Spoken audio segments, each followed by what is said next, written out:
Ya, baik. Assalamualaikum warahmatullahi wabarakatuh dan selamat siang rekan-rekan semuanya.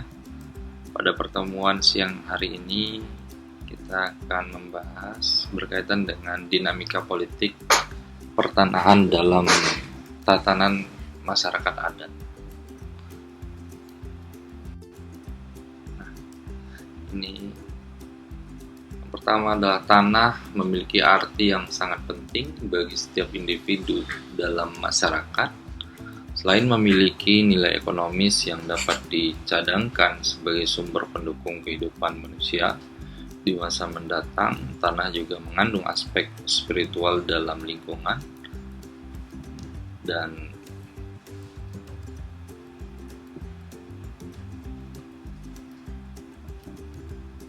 untuk menjalankan amanat konstitusi, pemerintah membentuk Undang-Undang Pokok Agraria atau UUPA, yaitu Undang-Undang Nomor 5 Tahun 1960. Undang-undang yang dilandaskan pada hukum adat ini harus dikembangkan ke dalam peraturan pelaksanaan untuk meningkatkan kemakmuran rakyat. Nah, muncul sengketa dan konflik pertanahan.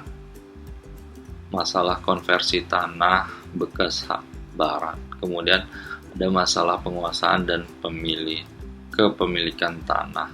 Kemudian masalah-masalah yang muncul, masalah tumpang tindih izin lokasi, masalah batas dan letak bidang tanah, masalah ganti rugi tanah, masalah tanah objek land reform, kemudian masalah tanah ulayat, masalah pelaksanaan putusan pengadilan, kemudian masalah pengadaan tanah. Nah, itu sengketa-sengketa dan konflik pertanahan yang pada umumnya sering terjadi di Indonesia.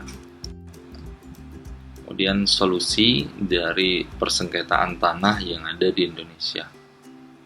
Ada berbagai saluran atau jalur yang dapat ditempuh oleh para pihak yang bersengketa untuk mendapatkan solusi dari sengketa pertanahan. Yang pertama adalah litigasi dan non-litigasi. Nah, jalur litigasi ini dimaksud melalui lembaga peradilan, yakni yang pertama peradilan umum dan peradilan tata usaha negara. Kemudian yang kedua, jalur non-litigasi adalah rekonsiliasi, laksanakan negosiasi, mediasi, dan arbitrase. Kemudian bagaimana dengan sengketa tanah masyarakat adat? Sehubungan dengan sengketa pertanahan yang terkait dengan hak-hak kepentingan adat atau masyarakat hukum adat, muncul varian penyelesaian sengketa pertanahan yaitu peradilan adat. Nah, peradilan adat ini merupakan salah satu wujud penghormatan negara terhadap kesatuan masyarakat hukum adat beserta hak-hak tradisionalnya.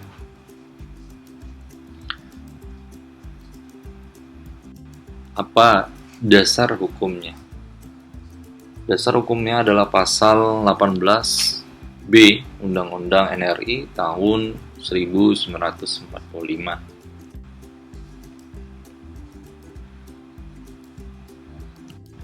Nah, ini contohnya. Di Papua misalnya ada lembaga peradilan adat yang pengakuannya diatur dalam Peraturan Daerah Khusus Papua Nomor 20 Tahun 2008 tentang Peradilan Adat di Papua. Perda Peradilan Adat Papua. Dalam perda tersebut dijelaskan bahwa peradilan adat bukan bagian dari peradilan negara, melainkan lembaga peradilan masyarakat adat Papua. Itu diatur dalam pasal 4 Perda Peradilan Adat Papua. Kemudian menyelesaikan perkara perdata adat dan perkara pidana serta melindungi hak-hak asli Papua dan bukan Papua. Ini diatur dalam pasal 7 Perda Peradilan Adat Papua.